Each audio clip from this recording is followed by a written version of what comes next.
আসসালামু আলাইকুম সকলকে বিসমিল্লাহ নার্সারির পক্ষ থেকে আন্তরিক শুভেচ্ছা ও মোবারকবাদ জানাচ্ছি। সম্মানিত ভিউয়ার্স, আমি গত 103 নম্বর পর্বে একটা রামবুটান গাছ লাগিয়েছিলাম। তখন ফুল ছিল আজ থেকে 3 মাস আগে।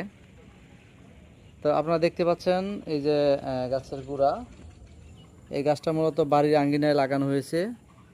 অনেকেই চাচ্ছিল যে অনেকেই কমেন্টস করেছে যে গাছটার একটা রিভিউ দেন, গাছটা টিকে আছে না গাছটা মরে আছে একটু আমাদেরকে জানিয়ে দেন। তো আপনাদের জ্ঞাতার্থে বলতেছি 103 নম্বর ভিডিওর যে গাছটা এটি আজকে আমি রিপ্লেস ভিডিও দিচ্ছি।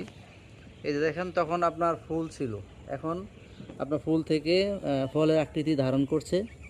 অলরেডি ফল হয়ে গেছে, আকৃতি ধারণ করছে না, অলরেডি ফুল থেকে ফল হয়ে গেছে।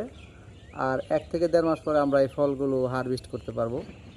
তো যারা হচ্ছে এরকম বড় গাছগুলি নিতে যারা সন্দেহ পোষণ করেন বা মনে করেন যে গাছগুলো মারা যাবে, তাদের জন্য আজকের এই ভিডিও।